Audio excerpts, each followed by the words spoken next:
আসসালামাইকুম বাচ্চারা, কেমন আছো তোমরা? আশা করি সবাই ভালো আছো আর সুস্থ আছো।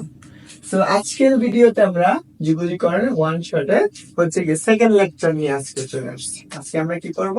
দ্বিতীয় লেকচার পড়ব। আর দ্বিতীয় লেকচারটা হচ্ছে কোথা থেকে? আচ্ছা 10.b চ্যাপ্টারের, অর্থাৎ আমরা কি অন্তরীকরণের আজকে আমরা 10.b এর আমরা কি করব আজকে এই যে 6টা ম্যাথ এই ভিডিওতে আজকে আলোচনা করব। সো শেষ পর্যন্ত আশা করি তোমরা থাকবে, সবটুকু ক্লিয়ার করে দিলে। সো এখন চলো, আমাদের কাছে যাদের কাছে অক্ষরপত্র বই আছে দেখবে তোমাদের এই বইয়ে এই ম্যাথ গুলো আছে, সিরিয়াল অনুযায়ী এই ম্যাথ গুলো পাবো। যদিও কারো বই নতুন পড়া হয় তাহলে একটু চেঞ্জ হতে পারে, আশা করি এইটুকু তোমাদের ক্লিয়ার হয়ে যাবে। আসো আগে একটা কথা বলি, আগের ক্লাস গুলা করে নাই অবশ্যই করে নাই। আর আমি কি করছিলাম, সূত্রের একটা ডেরিভেশন দিছিলাম, যে সূত্রগুলো কিভাবে আসছে, অন্তরীকরণ থেকে কিভাবে যোগজীকরণ করা লাগবে সেটা আমি দেখিয়েছিলাম। সেই ভিডিওটা যদি না দেখে থাকো অবশ্যই কি দেখবো, কমেন্ট সেকশনে লিঙ্ক দেওয়া আছে, ওইখান থেকে যে ভিডিওটা দেখে নিও। সো চলো আমরা আজকের ম্যাথটা শুরু করি।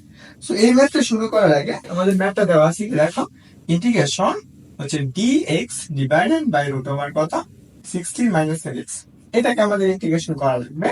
এটা আমি কিভাবে ইন্টিগ্রেশন করব তার আগে আমরা একটা সূত্র লিখে রাখি, জাস্ট যে সূত্রটা আমাদের প্রয়োজন আছে। দেখি ইন্টিগ্রেশন ax প্লাস এর b to the power a dx এরকম যদি থাকে তাহলে সেটাকে আমরা ইন্টিগ্রেশন করলে কি করব? এটা হচ্ছে x to the power n এর সূত্রে অ্যাপ্লাই হবে। তাহলে এখানে কি ax প্লাস এর b টু দি পাওয়ার কত n প্লাস এর 1 ডিভাইডেড বাই কত n প্লাস এর 1। এখন দেখো এটা যদি সহগ আছে, এই সহগটা এই যে এক্স এর সহগ আছে, এই সহগ দ্বারা কি করে দিবা, এটাকে ভাগ করে দিবা। তাহলে 1 বাই কত হবে, এই প্লাসের একটা সি। বুঝতে পারছো? এই সূত্রটা আমরা এই প্রথম এবং দ্বিতীয় মেথডে অ্যাপ্লাই করব, এবং তৃতীয় মেথডে অ্যাপ্লাই করা যাবে, চতুর্থ মেথডে অ্যাপ্লাই করব, সবগুলাতেই একটা করে অ্যাপ্লাই করতে পারো। তো চলো আমরা একটু দেখি ফেলি। তাহলে ইন্টিগ্রেশন এটা আমরা কি লিখতে পারি, integration dx divided by integration dx divided by কি লিখতে পারি হচ্ছে কত, ডিএক্স কে অন্য পাশে রেখে তাহলে আমরা কি লিখতে পারবো, দেখো 1 ডিভাইডেড বাই 16 মাইনাস x। দেখো রুটের পরিবর্তে আমরা কি লিখতে পারি 1/2, রুটের পরিবর্তে 1/2 লিখতে পারি। তাহলে আর এখানে আছে কত dx। এখন দেখো এটাকে আমরা ইনভার্স করে দিই, তাহলে আমাদের কি হয় দেখো তো 16 মাইনাস x টু দি পাওয়ার কত মাইনাস 1/2 dx।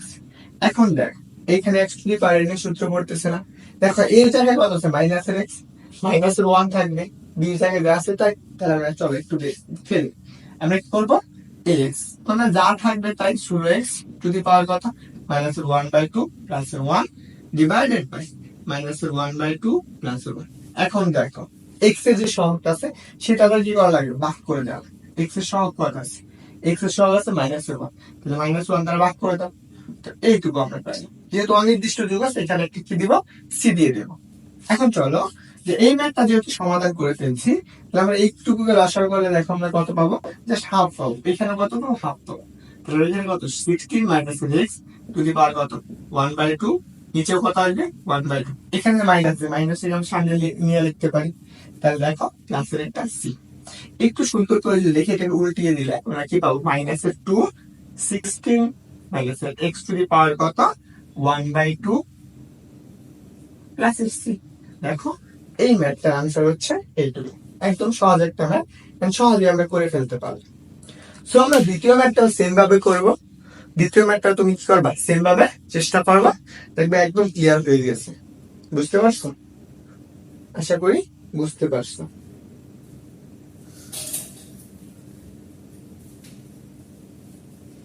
এখন চলো আমরা দ্বিতীয় ম্যাথটা করবো। অর্থাৎ আমরা কি এই ম্যাথটা তোমাদের জন্য কি থাকবে, হোমওয়ার্ক থাকবে। আশা করি যদি বুঝতে পারো তো অবশ্যই কি করবা, গণমূলের পরিবর্তে বসায় দিবে 1/3 আর স্কোয়ার কাটা যাবে, তখন কি পাওয়ার হয়ে যাবে কত 2/3। তারপরে কি করে উল্টাই দিবা, তারপরে এই সূত্রে অ্যাপ্লাই করে দিবা, তাহলে হয়ে যায়। তো চলো আমরা এখন 2 নম্বর ম্যাথটা সমাধান করি।